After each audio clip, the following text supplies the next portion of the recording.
من الشيطان الرجيم بسم الله الرحمن الرحيم وامتازوا اليوم أيها المجرمون صدق الله العظيم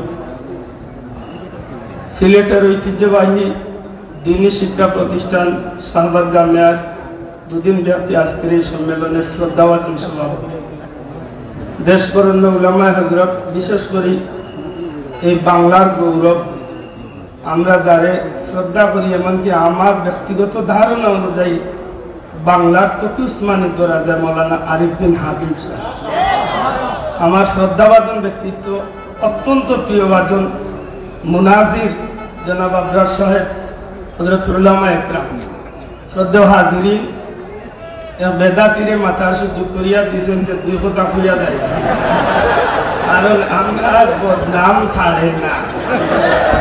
আর দুই বলতে মাইক করে আর মাঝখানে ফেগুয়ালিয়া ইয়া খাম লয়। আজ 19টা বছর ধরিয়া আমি মাইক কথা হই, আর আমার প্রত্যেকটা কথার পিছনে একটা লক্ষ্য থাকে, আমরার মাঝখানে ভুল বুঝাবুঝি দূর করিয়া যদি আমরা এক হইতে পারতাম, তাইলে আজকে আমরা দিন আমরা নৌকা হুক না পাচ্ছি। ঠিক না ঠিক না? আল্লাহ জান্নাতুল ফিরদাউসের উচ্চ মুকাম দান করুক খাজির বাজারি হুজুরে, হাবিবুর রহমান সাহেব হুজুরে, তসলিমার আন্দোলন হুজুরের যে ভূমিকা আছে, এক রাইতপুর ভিতরে বুলতলি সাহেবের লগে এই আন্দোলন করার কারণে এক রাইত তাসলিমার মতো নাস্তিক দেশ চালিয়ে পাইছে। ঠিক না ঠিক না? মনে রাখুন জানো, আমরা এই ভুল বুঝাবুঝি করে আমরা বাড়ি আইতাম। আমি আয়াতে কারিমা তিলাওয়াত করছি, কিয়ামতের ময়দানে আল্লাহ অর্ডার দিবা, গুনাহগার হলে গালা লইতাম আর নেকগার হলে গালা লইতাম। এদিন আপনি কিয়াম করেননি আর আমি কিয়াম করিনি, ইটা জিকাই লইত না। ঠিক না ঠিক না?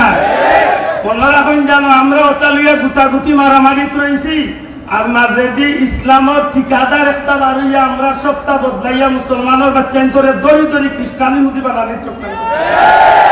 আজকে আমরা লামা ধাবি ওগুলোর বিরুদ্ধে যদি সুচ্চার না হই, আল্লাহ হায়াত আল্লামা অলিপুরি সাহেব হুজুরে লামা জাবি ওগুলোর বিরুদ্ধে যে সুন্দর কথাবার্তা হক্কানি দেওবন্দি উলামায়ে হযরত হল জামিয়া রাখার দরকার। আমি আব্দুল্লাহ বুলতলি মসলকের এখন নগণ্য, কিন্তু ওয়াল্লাহি আমি আল্লাহ সাক্ষী রাখতে কইতে পারি, আমি দেওবন্দ মাদ্রাসা তোলে বাংলাদেশের চরমনাই পর্যন্ত এই ভারত বাংলাদেশের অধিকাংশ দেওবন্দি মাদ্রাসা হলো কওমি মাদ্রাসা হলো যাই আমার যে অভিজ্ঞতা, আদর্শে আখলাকে হাসানায় সুন্নতে নববী সর্বাধিকতনে পরিপূর্ণ ইসলামের আদর্শ সৈনিক হিসাবে যারা বর্তমানে এই জমিনে আছে, ইনশাআল্লাহ সর্বাগ্রে আপনারা নাম লেখা যাইব ইনশাআল্লাহ। গৌরব করি কই, আমি ব্যক্তি হিসাবে খারাপ হইতে পারি, কিন্তু আমার আদর্শটা যেন আমার নবীজির হইতে হয়, ওখানটা আমরা মাথার থাকার দরকার।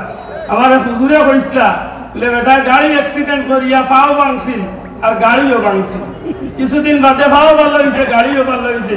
ড্রাইভার লোকটা এইবারে দিকে বেটা তুই গাড়ি চালাস না কেন? গাড়ি চালাই মুকিলা যে ট্রাকে আমারে মারছি লোকের পিছনে লেখা দছি আবার দেখা ও খারবারে আমরা রেহাই দিছে, আমরা ওটা গুতাগুতি মারামারি রইতে রইতে মাঝে দিয়ে আবার দেখা করিয়া আমরা ইমান আখলাক সপ্তাহ লইয়া যাইব। ঠিক না ঠিক না? এটা হক কথা হান কথা। ইসলামের মধ্যে মুজাহিদ হলি জমিনে জাগিয়া উঠার দরকার আছে নি না নাই? তুলিয়া হক আছে নি না নাই? আমরা সবচেয়ে বড় পরিচয় হইল আমরা উম্মতে মুহাম্মদী। ঠিক কিনা? আমরা দুনিয়ায় আল্লাহ রাসূলের আদর্শ বাস্তবায়ন করতাম, ময়দানে মাশরে আমরা জান্নাতীয় হলো কাফেলা থাকতাম। এই আশা মান যেন আল্লাহ আমরা পূর্ণ করেন। হোক আমিন। আল্লাহর ওয়াস্তে আমার ভুল বিয়া তুমি মাফ করবা। আজকের এই মুবারক মাহফিল পালাই আমার যাইবা মনটা চায় না। আমি নিজে কৃতজ্ঞ, আমি শ্রদ্ধা করে স্মরণ করি এই সিলেটর, বিশেষ করে জকিউল খানাইঘাটর উলামায়ে হযরত হলর আল্লাহ যারা জমিন তোলেন যদি তারা জান্নাতুল ফিরদাউসের উচ্চ মুকাম দান করুক। আর সবচেয়ে বড় কষ্টের যে বিষয় হইল আজকের এই দুর্দিনও আমরা যদি এক না হই, সত্যি আমরা আল্লাহর পরিণতি খুব ভয়াবহ যায়। এটা আল্লাহ আমরা হেফাজত করতাম। আল্লাহ আসতে বলবি আদায় মাফ করে জানা, আমার মৌলভীবাজার একটা মাহফিল তাকায়, আমি বাধ্য হইয়া পাইলে হুজুরের কাছ থেকে ছুটার চেষ্টা করছি, কিন্তু পারছি না। ইনশাআল্লাহ কোনদিন হায়াতে দিলে লম্বা সময় দিয়ে আপনার সামনে আল্লাহর ওয়াস্তে বেদাতি হইয়া গাইল দিন না, আমরা চেষ্টা করি যে আমল করে আমরা সব দায় মিলিয়া চলতাম। সব দাঁত আছে দেখিয়া আল্লাহ এগুলো 32টা আলামত আছে। আল্লাহ আসসালামু আলাইকুম ওয়া রাহমাতুল্লাহ। সম্মানিত উপস্থিতি।